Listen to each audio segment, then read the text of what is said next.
Okay, so Anna's handed me over this absolutely beautiful basket full of foliage, and I'm going to teach you how to make your wreath. That does look like quite a lot, but when you've cut it down and removed a lot of the kind of longer branches, it won't seem like quite so much. But yeah, probably looking at around a supermarket bag's full is what you need. So for the wreath, we've got our base and our wire and our moss, all of which you've got in our kit, and we're going to start just by mossing the base. And the reason we do that is because the moss is really lovely and moist, and so it helps to keep the foliage moist on the wreath for longer, and also it helps to give you this really nice rounded shape to the base. So what we do is we're going to take the wire, and we are literally just pick a point, it doesn't matter. We're just going to fasten the wire onto the wreath base, and you're just twisting it onto itself.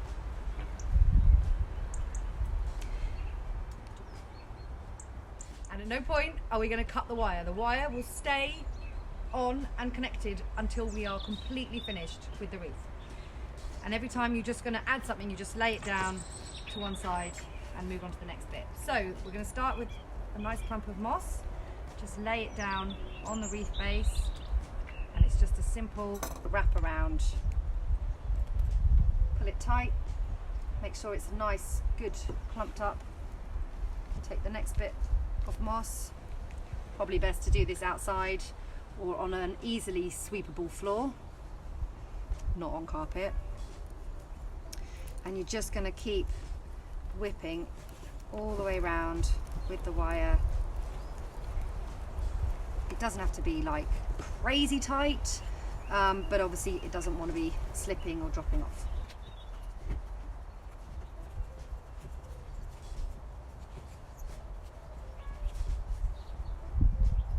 So there's our base, nice and secure, and you will lose a little bit as you go, but that's fine. Probably best not to do it on a carpet though, on an easy sweepable floor. Okay, so now first thing we do before we add any foliage is we're going to make a hook at the back, which is what we're going to use to hang it, but it's also what we're going to use for fastening it off. So you just create a loop over your fingers and then just twist that on itself, and then you just and then I'm just going to twist the wire around that loop. So that's there and nice and secure. So we've got this nice hoop. Okay, and then that's going to get tucked to one side, and we're going to add the foliage. So, what's she got for me?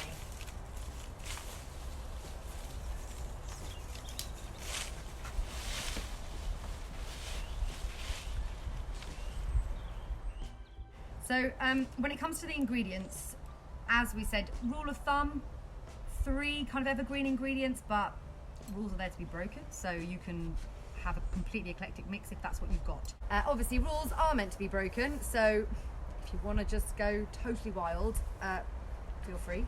But what we've got here today are some pine, lots of lovely buried ivy, some gorgeous dead branches. Talk about those later. This lovely mahonia, and then this lovely non-prickly holly. Right, because of the really nice red tone that we've got in this mahonia, I have also then cut some of this lovely cotoneaster berry from my garden, and we're going to sort of do a slightly red accented one, but obviously you will work with whatever ingredients you find. I've also got a little bit of dried bracken, and then a whole collection of kind of twiggy bits with moss, these gorgeous teasels. I'm a big fan of a teasel. And then also we will add in some pine cones at the end. I'll show you how to do that.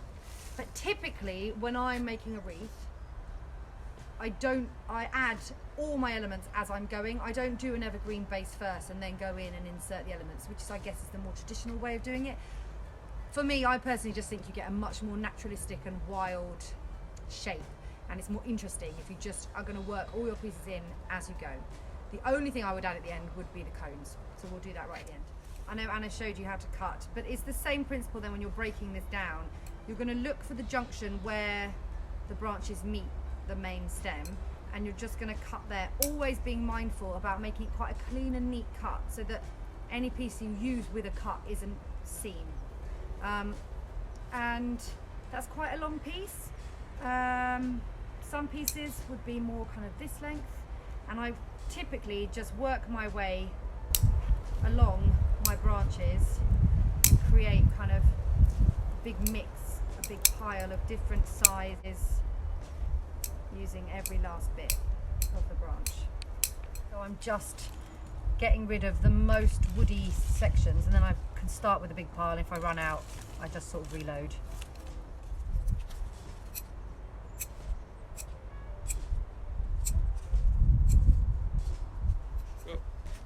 Okay, so now I'm ready to lay some of the foliage onto my wreath. If I start thinking about it too much, it looks rubbish. So basically, just go with the ingredients, keep working, have faith, and it will look beautiful. So to begin with, I'm just going to take a small kind of, I guess, posy, is that the right word? I'm just going to take like a couple of pieces together and put them together. And then I'm going to lay them onto my wreath. That's a bit big.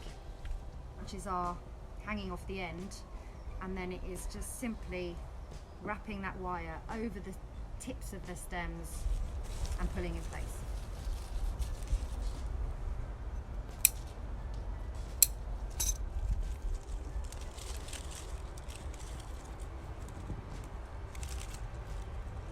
And then the next piece is you're just going to lay on top of the stems and the wire so that you are covering up the piece that you've just laid at the bottom. So you're never going to see the wire. That will always be hidden. And then just going to lay that on, wrap it round.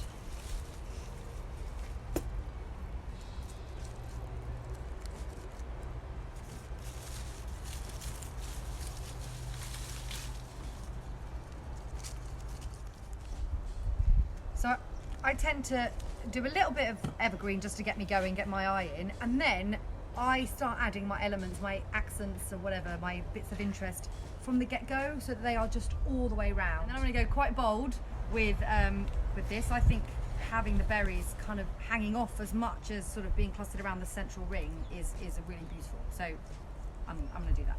So we're just going to lay that branch on as though it were just any other ordinary piece of evergreen foliage, and then carry on.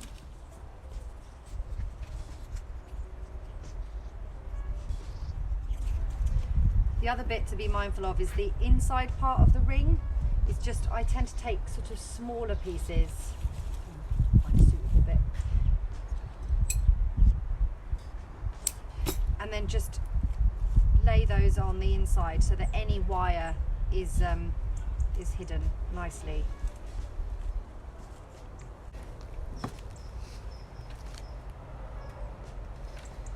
And then also all the way around, I love working in bits of twig, dead branches, and some of them I like leaving to be quite long. I love the pine cones halfway up the larch branch. Larch is definitely one of my favourites to use on a wreath. It's got those lovely knobbly bits and the small pine cones, which are just really lovely.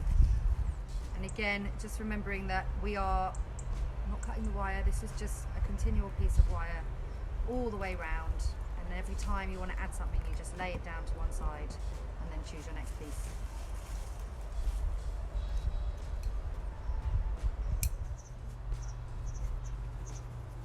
The other thing that I am a massive fan on a wreath is a teasel. I'm just going to work them in like everything else.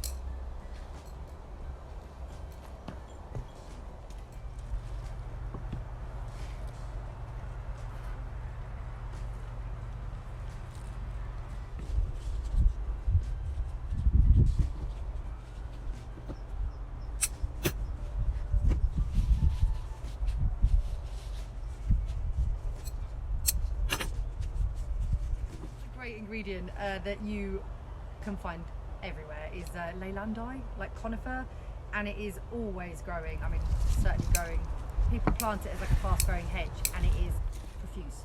So if you can't find yourself pine or anything like that, it is a really nice alternative. I actually think it gives a really lovely texture into the wreath. So yeah, we're going to work some of this in as well. Might leave that one quite long. So I'm going to go in with more berries now, and I want to take this one quite short.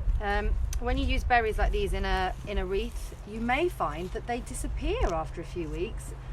Nothing to worry about. It's just that your lovely neighbourhood birds may discover your wreath and start eating them. And honestly, it took me so many years to realise that that was what was happening with my wreath. I was like, what? Where are all the berries going? I don't get it. And I was like, oh, it's being eaten. Which I thoroughly approve of. So there you go. You can make your wreath as a little bird feeder. Support the local habitat. Yeah, I'm loving these panic grass, like these fibre optic. Brilliant, aren't they? And they just give a really lovely light texture into the wreath.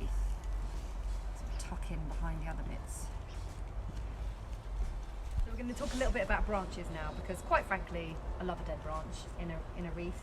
And hopefully you guys are watching this before you've even been out foraging, in which case, gold star.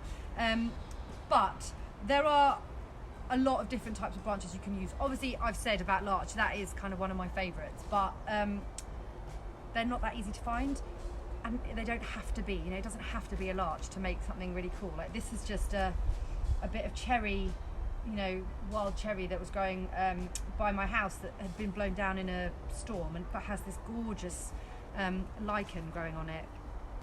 So I picked that up, took it home. Bane of my husband's life as I go on any walk, just grabbing up bits of stick. But look at that lovely like colour and tone on that lichen there. And it just gives a really nice shape and interest. The other branches which I really like and which are very commonplace, and again you can easily just pick up windfall as you're walking through the park or anywhere, is silver birch. And their leaves, their branches are just really, really pretty. Some of them have that lovely silvery tone on them, but they're all really very, very fine and twiggy. So I tend to snip mine down and then make them into a little bundle, and then just pop that straight on, again, just like any other bit of foliage or what have you. And it just gives a really different texture. And you know, these are not hard ingredients to find, and no one really cares if you're picking up bits of dead branch from the floor, so go for it.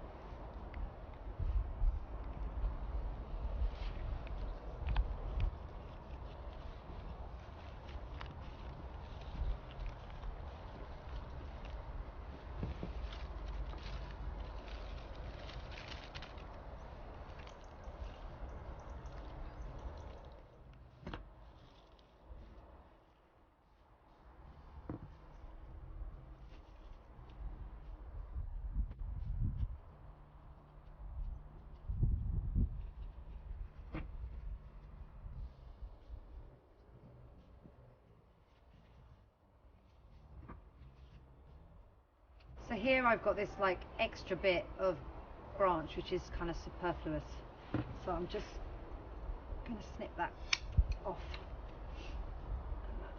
so you don't really need that in there.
towards the very end, you'll start finding that, you know, the tips are getting close to the original branches that we laid. So you just want to lift these stems and tuck them underneath, and then bring your wire around.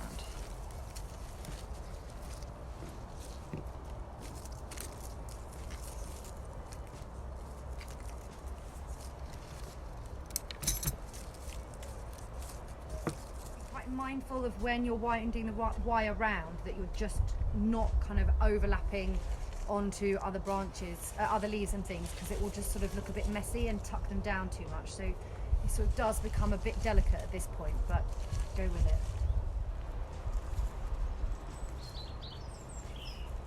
Just going to get a couple of shorter bits just to finish up on the inside there, and then we're pretty much good to go. And then if you're feeling really clever and proud of yourself, you'll come round and find the loop that you made, and then to fasten off, you're just going to twist your wire back around that loop. And then snip the end.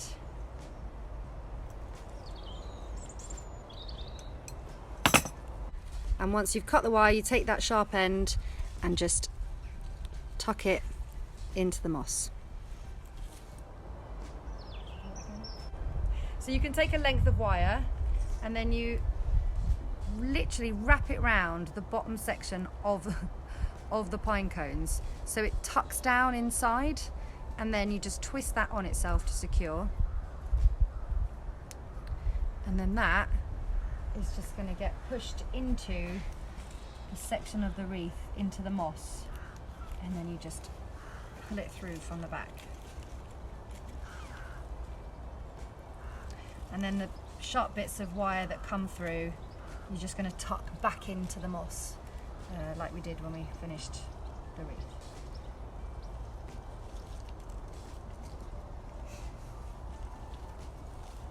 And that is it.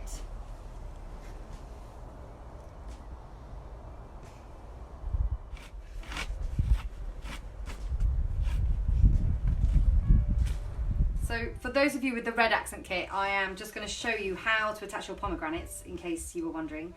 Within your kit you should have a couple of sort of stubby twigs that I've cut at a real sharp angle to make them quite sharp and pointy.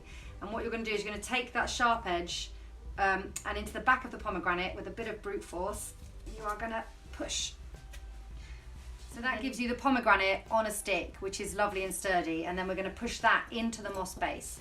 So again, I'm going to cut my twig, again on a very sharp angle, and then I'm going to find, I tend to put mine sort of at the bottom together, and then I'm just going to push.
Your wreath, you have a number of options. You can either, obviously, if you've got a nail in the door, you just hook the wire straight onto the nail.